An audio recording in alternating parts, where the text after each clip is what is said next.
Hi friends, welcome to my YouTube channel. Friends, अगर आप बिहार दरोगा, BPSC, SSC GD, railway, Indian army, navy तथा air force की तैयारी करना चाहते हैं तो हमारे डेली क्यूज से जुड़कर आप अपनी तैयारी को और बेहतर कर सकते हैं।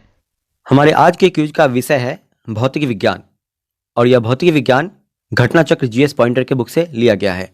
और आज के क्यूज के जो 50 प्रश्न हैं वे बेहद ही महत्वपूर्ण हैं और किसी भी एग्जाम में ऐसे प्रश्न सीधे सीधे पूछ लिए जाते हैं। आइए देखते हैं फर्स्ट क्वेश्चन। फर्स्ट क्वेश्चन है, कंप्यूटर का पिता या जनक किसे माना जाता है? सही उत्तर है इसका चार्ल्स बेबेज को। कंप्यूटर का पिता या जनक चार्ल्स बेबेज को माना जाता है। नेक्स्ट क्वेश्चन है, भारत के सर्वप्रथम स्वदेशी विकसित कंप्यूटर का नाम क्या है? भारत के प्रथम स्वदेशी विकसित कंप्यूटर का नाम क्या है? तो सही उत्तर है इसका परम, ऑप्शन ए सही है। क्वेश्चन नंबर 3 है, सुपर कंप्यूटर के लिए शब्द परास की लंबाई होती है, कितनी होती है सुपर कंप्यूटर के लिए शब्द परास की लंबाई? सही उत्तर है इसका 64 बिट तक। सुपर कंप्यूटर के लिए शब्द लंबाई की परास होती है कितनी? 64 बिट तक होती है, ऑप्शन सी सही है। क्वेश्चन नंबर 4 देखते हैं, विश्व का सबसे तेज कंप्यूटर कौन सा है? विश्व का सबसे तेज कंप्यूटर कौन सा है वर्तमान में? सही उत्तर है ऑप्शन सी फुकागू। नेक्स्ट क्वेश्चन है question number 5, Indian institute of remote sensing. Indian institute of remote sensing यह कहाँ स्थित है? यह स्थित है देहरादून में। क्वेश्चन नंबर 6 देखते हैं, लेजर प्रिंटर में निम्नलिखित में से कौन सा एक लेजर प्रकार प्रयुक्त होता है? लेजर प्रिंटर में निम्नलिखित में से कौन सा एक लेजर का प्रकार प्रयुक्त होता है? तो वह है अर्धचालक laser, semiconductor laser, option C सही हो जाएगा। क्वेश्चन नंबर 7 है, कंप्यूटर वायरस होता है, कंप्यूटर वायरस वास्तव में क्या होता है यह? तो सही उत्तर है इसका एक सॉफ्टवेयर प्रोग्राम होता है। कंप्यूटर वायरस एक सॉफ्टवेयर प्रोग्राम है, ऑप्शन डी सही है। क्वेश्चन नंबर 8 देखते हैं, माइक्रोवेव ओवन में जिस माइक्रोवेव ट्यूब का उपयोग होता है वह कौन सा है? माइक्रोवेव ओवन में जिस माइक्रोवेव ट्यूब का उपयोग होता है वह कौन सा है? तो वह है magnetron tube, option C. Next है, एक बाइट कितने बिट के बराबर होता है? एक बाइट कितने बिट के बराबर होता है? एक बाइट 8 बिट के बराबर होता है। क्वेश्चन नंबर 10 देखते हैं, लैन का तात्पर्य है, लैन LAN का तात्पर्य क्या है? इसका पूर्ण रूप क्या है? इसका पूर्ण रूप है लोकल एरिया नेटवर्क। लैन का पूर्ण रूप है local area network, option B सही है। नेक्स्ट है, कंप्यूटर में उपयोग आने वाली आईसी चिप्स किसकी बनी होती है? कंप्यूटर में उपयोग आने वाली आईसी चिप्स किसकी बनी होती है? यह बनी होती है सिलिकॉन की बनी होती है। क्वेश्चन नंबर 12 देखते हैं, कंप्यूटर के संदर्भ में ALU का तात्पर्य है, क्या तात्पर्य है इसका? ALU का फुल फॉर्म? तो ALU का पूर्ण रूप है arithmetic logic unit, option B सही है। क्वेश्चन 13 देखते हैं, निम्न में से कौन कंप्यूटर हार्डवेयर नहीं है? कौन है जो कंप्यूटर हार्डवेयर नहीं है? तो वह है कंपाइलर एक भाषा है कंप्यूटर की। नेक्स्ट है क्वेश्चन नंबर 14, सिग्नल की शक्ति स्ट्रेंथ कम हुए बिना नेटवर्क की लंबाई बढ़ाने के लिए हम उपयोग करेंगे कौन सी युक्ति का उपयोग करेंगे? सिग्नल की स्ट्रेंथ को कम किए बिना नेटवर्क की लंबाई को बढ़ाने के लिए हम उपयोग करेंगे रिपीटर का उपयोग करेंगे। क्वेश्चन नंबर 15 देखते हैं, कमांड्स को ले जाने की प्रक्रिया कौन सी है? तो उस प्रक्रिया को कहते हैं एग्जीक्यूटिंग कहते हैं। नेक्स्ट है 16 नंबर क्वेश्चन, रोम मेमोरी है, किस प्रकार की मेमोरी है रोम? सही उत्तर है इसका केवल पढ़ने के लिए। रोम का पूर्ण रूप है read only memory. Question number 17 देखते हैं, CAD कैड का तात्पर्य है, इसका तात्पर्य क्या है, यानी कि इसका पूर्ण रूप क्या है? तो इसका यहाँ पे पूर्ण रूप हो जाएगा computer aided design, computer aided design. Option B सही है। क्वेश्चन नंबर 18 देखते हैं। कार में लगा हुआ गति मापक यंत्र निरूपित करता है। कार में लगा हुआ गति मापक यंत्र निरूपित करता है, वह किस प्रकार का होता है? तो वे होता है analog computer, analog computer. Option A सही है। क्वेश्चन नंबर 19 देखते हैं। निम्न में से कौन सी मेमोरी का सबसे कम एक्सेस समय है? कौन सी मेमोरी का सबसे कम एक्सेस समय है? कौन सी वह मेमोरी है? तो वह मेमोरी है जिसका सबसे कम एक्सेस समय है, चारों में से वह है कैश मेमोरी। ऑप्शन ए सही है। क्वेश्चन नंबर 20 देखते हैं। सीपीयू का पूर्ण रूप क्या है? सीपीयू का पूर्ण रूप क्या है? इसका पूर्ण रूप है केंद्रीय संसाधक एकक, यानी कि central processing unit. Question number 21 है। विश्व कंप्यूटर साक्षरता दिवस, विश्व कंप्यूटर साक्षरता दिवस मनाया जाता है, यह किस तिथि को मनाया जाता है? यह मनाया जाता है 2 दिसंबर को। विश्व कंप्यूटर साक्षरता दिवस 2 दिसंबर को मनाया जाता है। क्वेश्चन नंबर 22 देखते हैं। हवाई जहाज के ब्लैक बॉक्स का रंग क्या होता है? हवाई जहाज के ब्लैक बॉक्स का रंग क्या होता है? तो इसका रंग होता है नारंगी रंग का, नारंगी, ऑरेंज। क्वेश्चन नंबर 23 है। चंद्रयान प्रथम, इसका प्रक्षेपण किया गया था कहां से? चंद्रयान प्रथम का तो सही उत्तर है इसका आंध्र प्रदेश से। ऑप्शन डी सही है। नेक्स्ट क्वेश्चन है 24। श्री हरिकोटा द्वीप निकट अवस्थित है, किसके निकट है श्री हरिकोटा द्वीप? चारों ऑप्शंस में से तो यह सबसे निकट है पुलिकट झील के, पुलिकट झील के। ऑप्शन बी सही है।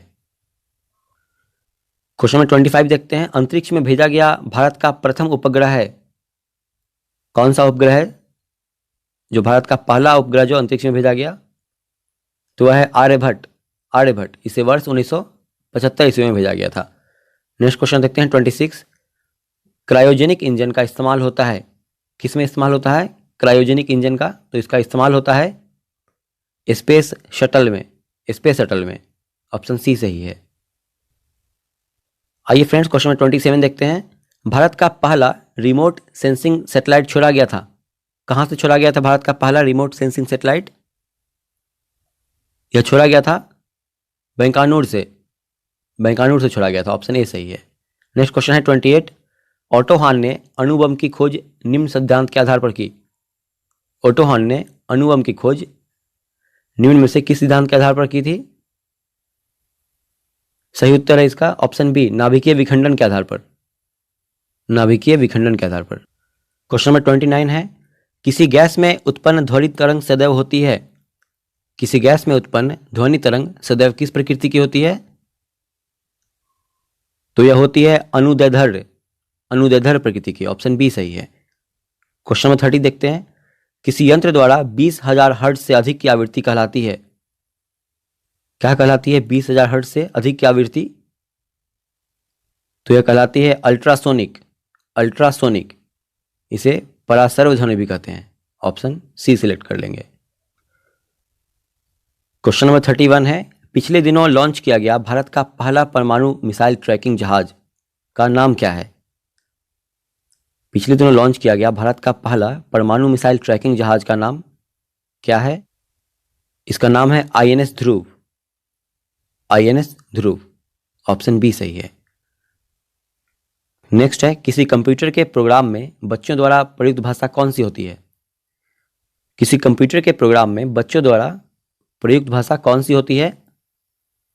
सही उत्तर है ऑप्शन ए, लोगो भाषा, लोगो। क्वेश्चन नंबर 33 है। वेबसाइट का पहला पेज क्या कहलाता है? वेबसाइट का पहला पेज क्या कहलाता है? यह कहलाता है home page, home page. Next है 34 नंबर क्वेश्चन। कंप्यूटर शब्दावली में बग से क्या अभिप्राय है? कंप्यूटर शब्दावली में बग से क्या समझते हैं? तो यह कहा जाता है प्रोग्राम में एक गलती को, प्रोग्राम में कोई गलती होती है उसे बग कहते हैं। क्वेश्चन नंबर 35, कंप्यूटर में आईसी का अर्थ क्या होता है? कंप्यूटर में आईसी का अर्थ होता है, इसका अर्थ होता है एकीकृत परिपथ, एकीकृत परिपथ, इंटीग्रेटेड सर्किट। नेक्स्ट क्वेश्चन है 36, डीटीपी का पूरा रूप क्या है? डीटीपी का पूर्ण रूप क्या है, इसका फुल फॉर्म? तो इसका फुल फॉर्म है desktop publishing, desktop publishing. Question number 37 देखते हैं, कंप्यूटर का मॉनिटर होता है, कंप्यूटर का मॉनिटर यह क्या होता है वास्तव में? तो यह है एक आउटपुट डिवाइस, आउटपुट डिवाइस है, ऑप्शन डी सही है। नेक्स्ट क्वेश्चन है 38, नासा के किससे संबंधित मिशन का नाम जूनो है? निम्नलिखित में से चारों में से वह कौन सा है जो नासा के जूनो मिशन से संबंधित है? सही उत्तर है इसका बृहस्पति, बृहस्पति। क्वेश्चन नंबर 39 देखते हैं, पारा थर्मामीटर के आविष्कारक कौन है? पारा थर्मामीटर के आविष्कारक कौन है? इसके आविष्कारक हैं फारेनहाइट, ऑप्शन डी सिलेक्ट कर लेंगे। नेक्स्ट क्वेश्चन है 40, यूरेनियम विखंडन की सतत प्रक्रिया को जारी रखने में किस कण की जरूरत होती है? यूरेनियम विखंडन को जारी रखने के लिए किस कण की जरूरत होती है? तो इसमें जरूरत होती है न्यूट्रॉन की, ऑप्शन सी सही है। क्वेश्चन 41 देखते हैं, एक निबल कितने बिटों के बराबर होता है? एक निबल कितने बिट के बराबर होता है? तो यह होता है 4 बिट के बराबर, एक निबल 4 बिट के बराबर होता है। क्वेश्चन नंबर 42 है, वैद्युत आवेश को भंडारित करने के लिए प्रयुक्त उपकरण को क्या कहते हैं? वैद्युत आवेश को भंडारित करने के लिए जो उपकरण का प्रयोग करते हैं उसे क्या कहते हैं? उस उपकरण को उसे कहते हैं संधारित्र, संधारित्र कहते हैं, और इसे इंग्लिश में कैपेसिटर कहते हैं। क्वेश्चन नंबर 43 देखते हैं, यदि किसी प्रतिरोधक तार को लंबा किया जाए तो उसके प्रतिरोध पर क्या प्रभाव पड़ेगा? इसका प्रतिरोध बढ़ जाएगा, ऑप्शन ए सही है।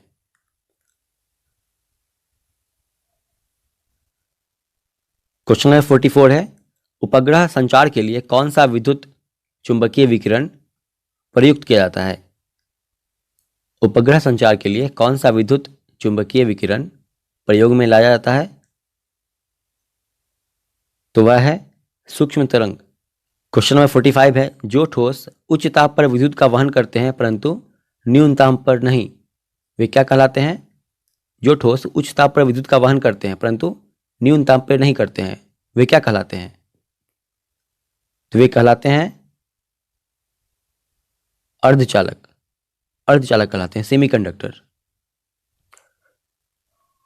क्वेश्चन नंबर 46 देखते हैं, चालक का प्रतिरोध किससे बढ़ जाता है? चालक का प्रतिरोध किससे बढ़ जाता है? सही उत्तर है इसका इनमें सभी से। चालक का प्रतिरोध बढ़ता है लंबाई में वृद्धि करने से तार के, और तापमान में वृद्धि से, अनुप्रस्थ काट क्षेत्र की कमी से भी प्रतिरोध बढ़ जाता है। इसलिए प्रश्न के अनुसार ऑप्शन डी सही हो जाएगा, इनमें से सभी। क्वेश्चन नंबर 47 देखते हैं, तरलों द्वारा लगाए गए घर्षण बल को क्या कहते हैं? तरलों द्वारा यानी कि द्रवों द्वारा लगाए गए घर्षण बल को क्या कहते हैं? इसे कहते हैं कर्षण, कर्षण कहते हैं, ऑप्शन ए सिलेक्ट कर लेंगे। क्वेश्चन नंबर 48 है, निम्नलिखित में से कौन सी मात्रा जड़त्व का उपयुक्त माप है? निम्नलिखित में से कौन सी मात्रा जड़त्व का उपयुक्त माप है? तो यह है द्रव्यमान। जिस वस्तु का द्रव्यमान जितना अधिक होगा उसका जड़त्व भी उतना ही अधिक होगा। नेक्स्ट क्वेश्चन है 49, निम्नलिखित में से किस स्थान पर गुरुत्वाकर्षण बल सबसे अधिक है? निम्नलिखित में से किस स्थान पे गुरुत्वाकर्षण बल सबसे अधिक है? तो वह स्थान है ध्रुव रेखा, ध्रुव रेखा पर, ऑप्शन डी सही है। नेक्स्ट क्वेश्चन है लास्ट 50 नंबर क्वेश्चन, किसी वस्तु की एक समान सरल रेखीय गति के दौरान समय के साथ डैश नियत रहता है, किसी वस्तु की एक समान सरल रेखीय गति के दौरान समय के साथ कौन सा है जो नियत रहता है? वह है वेग। वेग नियत रहता है। किसी वस्तु की एक समान सरल रेखीय गति के दौरान समय के साथ वेग नियत रहता है।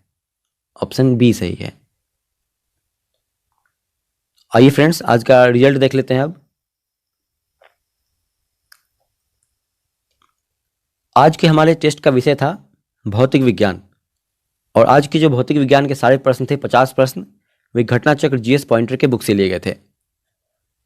तो आज के टेस्ट में अरुण कुमार ने कुल 50 प्रश्न अटेम्प्ट किए, जिनमें उनके 46 प्रश्न सही हुए हैं। चंदन कुमार और रघुविंद कुमार ने कुल 50 प्रश्न अटेम्प्ट किए, जिनमें उन्होंने कुल 45 प्रश्न सही किए हैं। नेहा कुमारी, सौरभ कुमार ने कुल 50 प्रश्न अटेम्प्ट किए, जिनमें उन्होंने कुल 44 प्रश्न सही किए हैं। हमारे और भी साथी पूरे लगन और मेहनत से पढ़ रहे हैं और उनके मार्क्स भी लगातार इंप्रूव हो रहे हैं। फ्रेंड्स, स्टडी और पढ़ाई ऐसा चीज़ है कि आप अगर रेगुलर करें तभी आप इसमें इंटरेस्टेड रह पाएंगे। अगर आप कुछ दिन पढ़ाई छोड़ देंगे तो पढ़ाई से आपकी दूरी बढ़ती जाएगी, और उसी तरह जिस तरह दूरी बढ़ेगी उस तरह आप सफलता से भी दूर होते जाएंगे। इसलिए जब तक आप अपने लक्ष्य को हासिल नहीं कर लेते हैं तब तक आप अपनी पढ़ाई को रोकिए मत, कंटिन्यू रखिए और प्रतिदिन कुछ ना कुछ उसमें ऐड करते रहिए।